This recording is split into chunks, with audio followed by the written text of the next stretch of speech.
Hey guys, it's Jamie here. It's June 22nd, 2012, and this is the end of my 10th week on testosterone.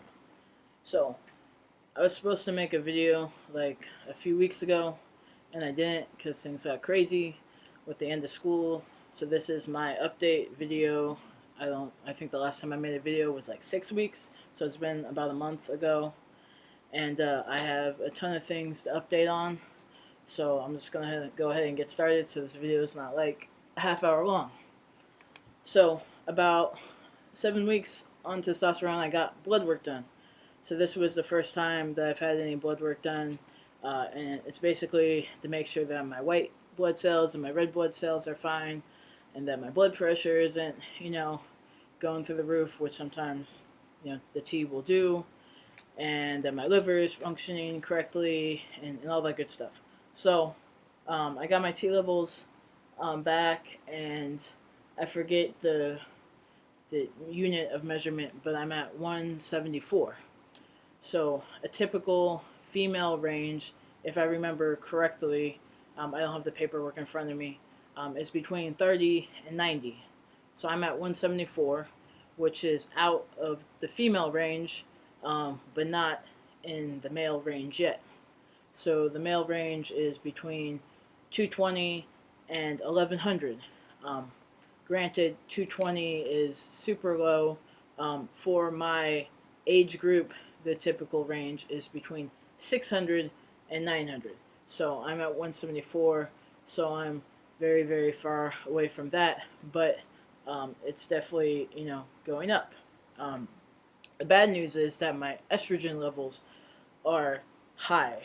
High for a female. I can't remember the number off the top of my head because I was more interested in my testosterone levels. But the goal is to make my testosterone levels go up, my estrogen levels go down. And so I think a lot of my problems with my menstrual cycle and having a lot of pains, I periodically feel like I'm having menstrual cramps on a daily basis.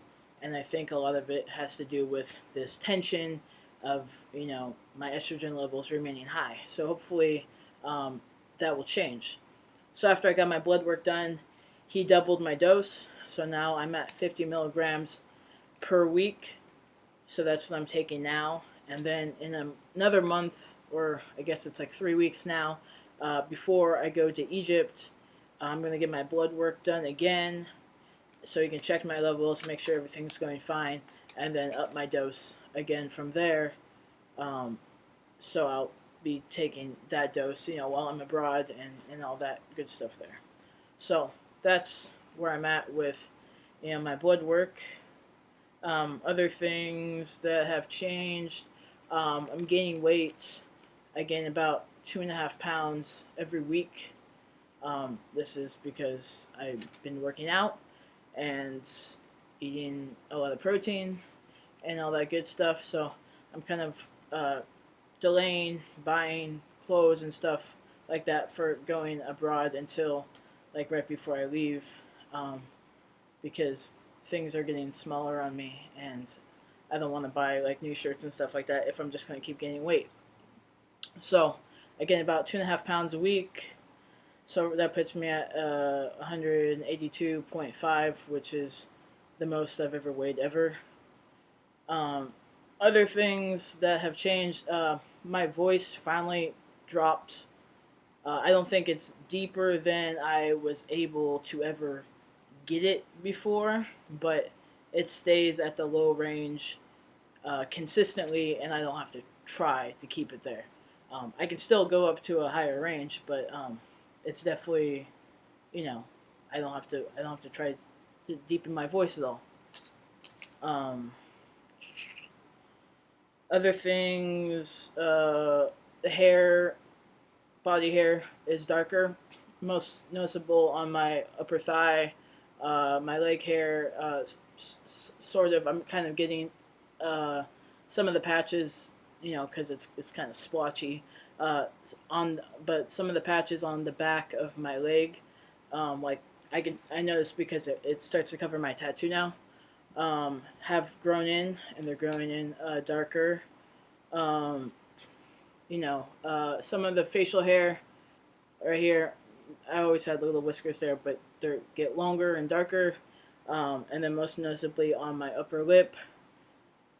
Uh, so, that's where I've noticed, those types of changes. I didn't really like what was going on my upper lip because it made me look, I just don't like that look. So I decided that I was going to shave. Where I learned a lesson on that is that the same kind of razors that I was using to shave my leg hair and stuff like that don't really work on your face.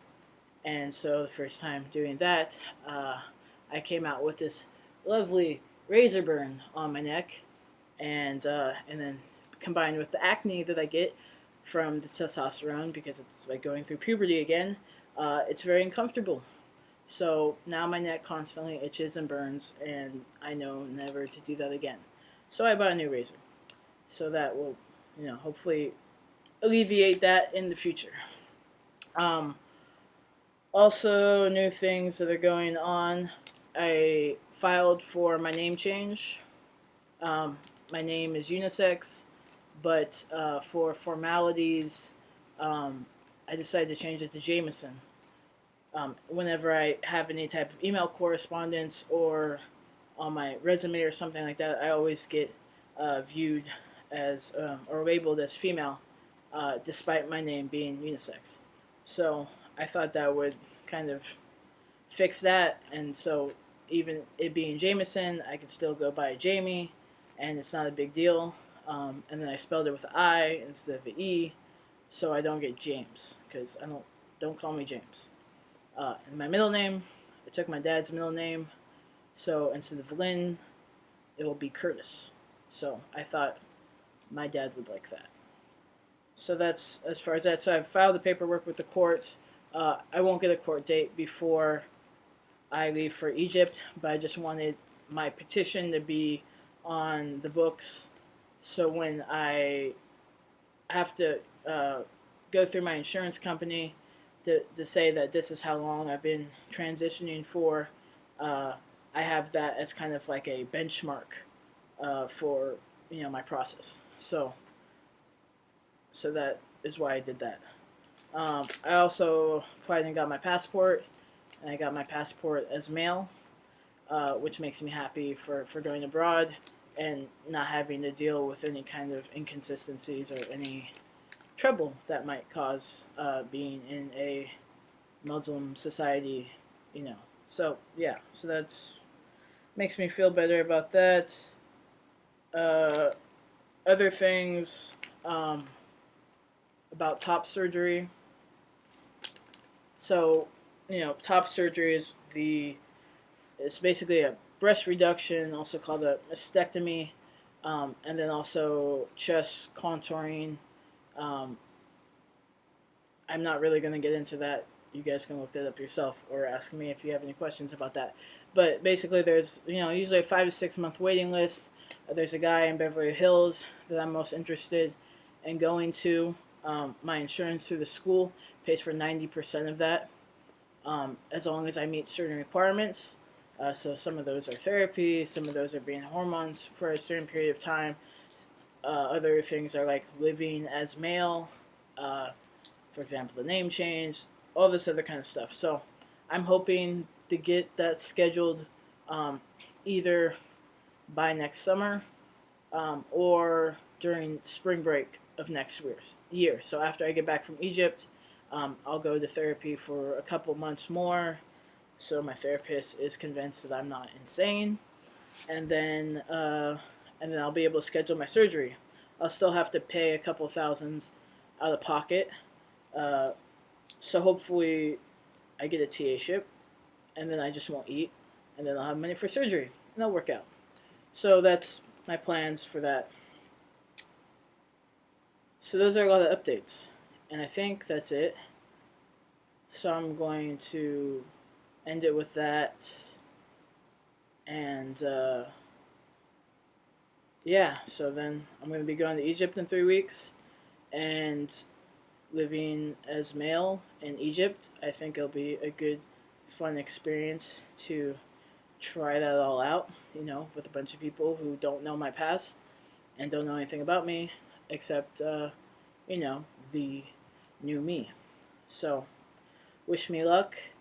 I will keep everybody posted on the hopefully not so craziness that's going on in Egypt and about my transition and how that's going for me. So if you have any questions, go ahead and leave me a message or text me if you have my phone number. And I will make another update video probably in the next few weeks. So till then, thanks for watching. I'll see you guys later.